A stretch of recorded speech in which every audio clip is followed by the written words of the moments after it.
What is up, everybody? Good morning. Welcome to the most must-see show on Facebook. Here it is. It's Jill and Kevin, Kevin K-Rail, and Miss Jill Milshan. Good to see you guys. We are here today to demonstrate a couple more of these resistance band tubing drills. And this is not a slingshot, although I guess you could probably use it for a slingshot too. You probably could. Golf ball in there and whack someone in the back when they're walking away. But it is Tubing Tuesday. It is Tubing Tuesday. And we're going to demonstrate two drills for you today. One is a compound drill. We were talking yesterday about how you can easily and effortlessly go from one drill to the next and build a whole body workout with these fun little resistance band tubing. But you can also do exercises that are compound or complex that incorporate multiple parts of the body at the same time. So you can make your workout even shorter by building yourself a workout with 3 or 4 of these drills. So today, the first drill we're going to do is a squat press. You may know this as a thruster if you're into the CrossFit world or if you're out on the gym floor using dumbbells or kettlebells. But you can mimic that drill with a band as well. That's going to be our first one. And Jill, tell them what our second drill is going to be called. Our second drill are going to be called pull-aparts. Okay, these are great for everything. Biceps, shoulders, triceps, back, rotator cuff, chest, delts. Rotator cuff, delts, everything. But it also works the connective tissue.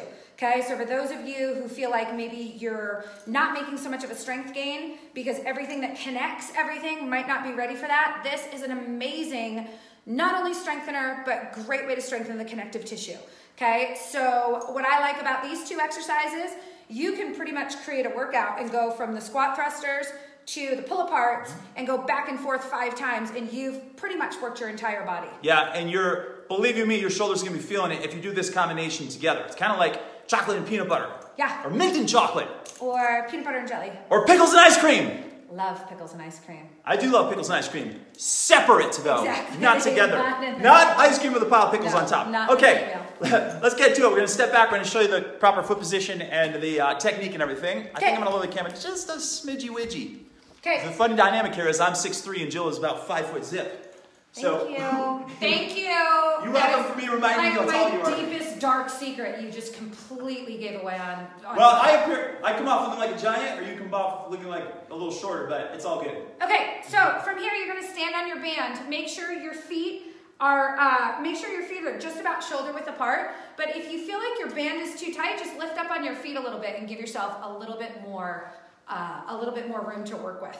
And then from here you're just going to open up your feet a little bit more. I'll start to this. Flip your palms back, and I'm going to jump and do it to the side, okay? So we're going to squat back, and then on the way up, press.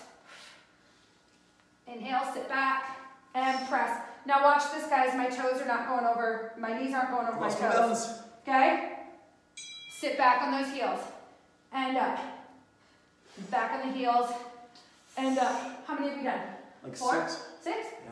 Okay, let's get 4 more. 4. 3. Get tall through the core. And squeeze your abs as you're pressing these bands above your head, and you get an automatic ab workout as well. Woo! Now, that's great. I also want to tell you, my heart rate's up, by the way.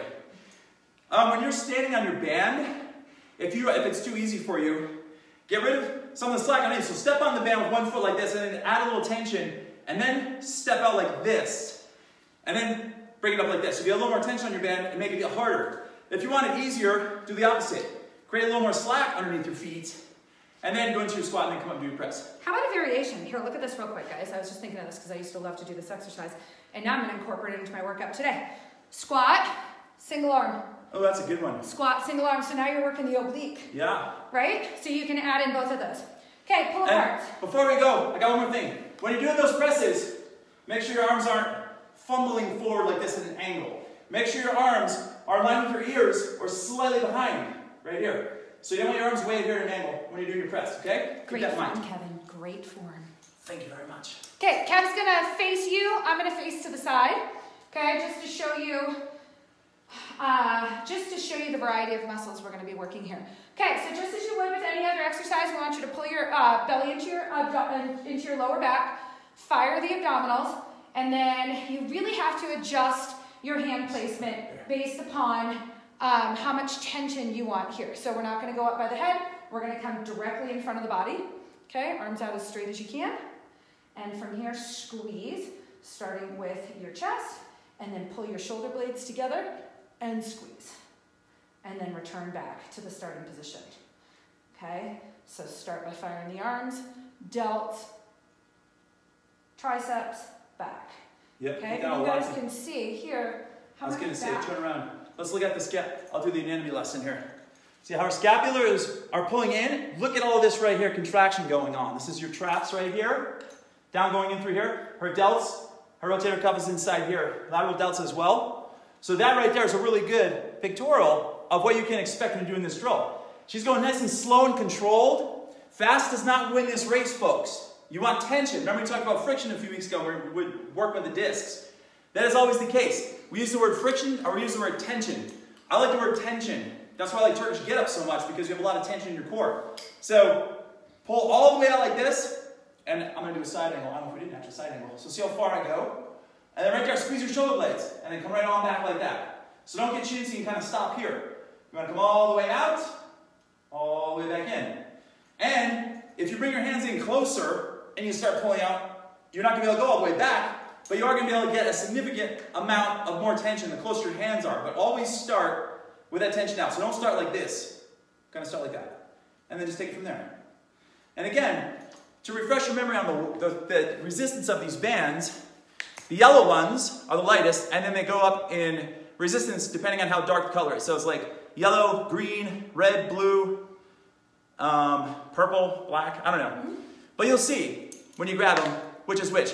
So for this drill right here, I would say somewhere in the moderate range is what you want. You don't want a super heavy resistance tube for the pull aparts. No, gosh no, and to be able to push the bands all the way over your head for a shoulder press. Yeah. You don't want to have to struggle too much with that, guys, or you're going to defeat the purpose and you're going to end up hurting yourself. So use a lighter band. You can always switch to a medium band. If you're doing 5 rounds of these, you can just kind of play around too and find what's going to be your good sweet spot. I've even in the past taken a Sharpie and made marks on the Sharpie as to where I want my hands to be and where I want my foot to be, so I'm not struggling to get the proper form and position every time.